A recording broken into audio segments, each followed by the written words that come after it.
Halo guys, selamat pagi untuk kita semua. Perkenalkan, saya Marcelina Maslima, mahasiswi program studi pendidikan guru sekolah dasar kelas 1A. Di sini, saya akan membawakan materi tentang konsep makhluk hidup.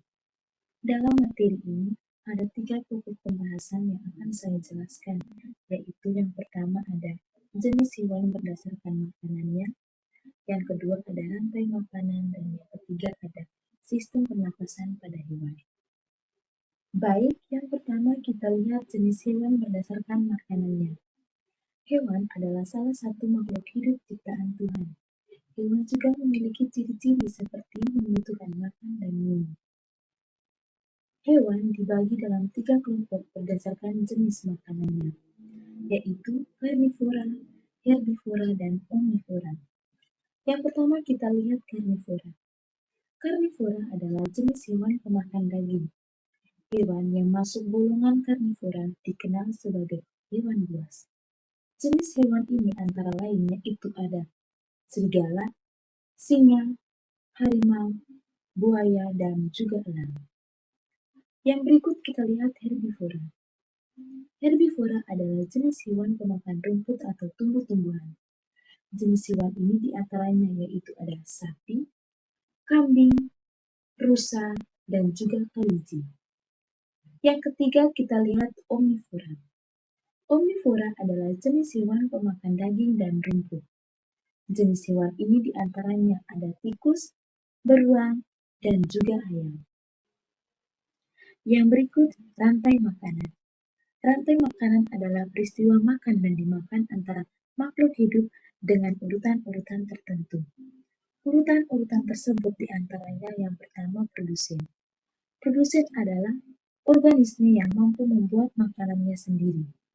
Yang kedua, konsumen. Konsumen adalah makhluk yang bergantung pada makhluk hidup lainnya karena tidak dapat memproduksi makanannya sendiri. Dan yang ketiga ada pengurai.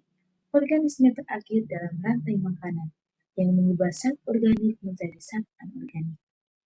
Rantai makanan ini menggambarkan aliran energi yang dimulai dari produsen yaitu tumbuhan, konsumen, hewan pemakan produsen dan hewan lain, hingga pengurai yaitu bakteri dan jamur yang mengembalikan nutrisi ke tanah. Yang berikut kita lihat contoh rantai makanan yang ada pada sawah. Yang pertama rumput. Rumput disebut sebagai produsen. Dari rumput akan dimakan oleh belalang yang disebut sebagai konsumen primer. Dari belalang akan dimakan oleh katak yang kita sebut sebagai konsumen sekunder. Dari katak akan dimakan oleh ular yang disebut sebagai konsumen tersier. Dan dari ular akan dimakan oleh elang yang disebut sebagai konsumen final. Dan di saat elang telah mati, maka akan menjadi jamur. Yang terakhir, sistem pernapasan hewan. Sistem pernapasan hewan adalah proses dan organ yang digunakan oleh hewan untuk menghirup oksigen dan mengeluarkan karbon dioksida dari tubuh. Oksigen ini dibutuhkan untuk menghasilkan energi melalui proses yang disebut sebagai respirasi seluler. Di sini saya mengambil salah satu contoh sistem pernapasan pada kelinci. Yang pertama hidung. Udara masuk melalui hidung, lalu disaring oleh rambut hidung, dihangatkan dan dilembabkan. Dari hidung, udara dialirkan ke trakea.